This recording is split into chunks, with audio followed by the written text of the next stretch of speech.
been a while that my favorite pusik by davening is in Yechavoid. We're saying Ravos Machshavos Belavish Vatzas Hashem Yisukim. A person has a lot of thoughts in his heart, but God's decision is the one that stands.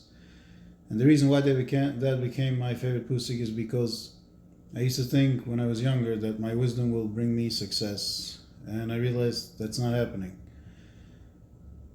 Then I thought to myself, maybe God gave me wisdom because He wants to send me success through the wisdom, so it's God, but through my wisdom. And then I realized that it's also not happening.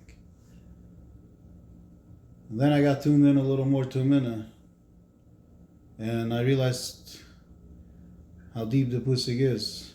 If a person has a lot of thoughts, but God's decision is the one that stands. For a person to realize that you're not in control, that God is in control.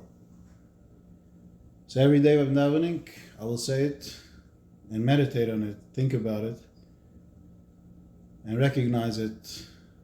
And some days when I have a hard time recognizing it, I will say it again and again and again, until I recognize it. And after a while I realized to myself that there's two parts. There's believing and then there's accepting. Because a person can believe, but he doesn't really accept God's decision. Because a lot of people ask, why? Why is this happening? So recently, by davening, I decided to have a little more kavanah on the psikim ahead. And we're saying next pusik is Atzas Hashem lo elam tamot machshavos libo l'day v'day. God's decision will stand forever. His thoughts of his heart is l'day v'day, from one generation to the other generation. So I was thinking about that words until it clicked. That we humans, how far can we think? How many details can we put together as a calculation of when we do one thing, what will be the outcome of that thing? Because when God makes a decision, it has an impact from one generation to the other generation. We humans cannot comprehend what that means. So it's not just you did this, that's going to have an impact on the next generation. Every little detail that happens to our lives was decided before we were born. And everything that happens is like one big chain from the previous generation and the generations ahead of us. No human being, even Einstein, couldn't make such deep calculations. So let's say you are the Einstein of our generation. You're even smarter than him. You're like smart as Shlomo Melech. You are very small-headed. I mean, I am, you are everybody. We all humans. We could be smart to one person to the other person, but when it comes to God, we're small-headed. We're like nothing. Kain Ephes. Because we cannot calculate from one generation to the next.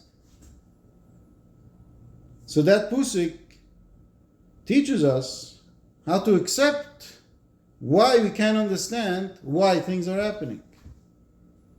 Because we cannot understand how we can do something today and it's going to have an impact later. Maybe we could have an overall picture. Okay, we're going to do this, it's going to have an impact. We saw it before from experience, but every little detail in our lives, how everything we're going through from the smallest, minutest, like for the smallest things, was calculated before, and it all has one big chain reaction. And ever since I realized that, it became easier for me to accept why things are happening the way they're happening, because I can understand. Because I don't understand how we can calculate from one generation to the next. So it's a good thing, it's kedai for a person to meditate by the whole davening. And every person has their own struggles, their own places where they're weak in their lives. And for every struggle that a person has, there is a pusik by davening that could help him to go through that struggle. So if a person will go and meditate and think about the words that you're saying, you will come across the psikim that will help you. So I hope you all understand why we can understand. Have a wonderful day.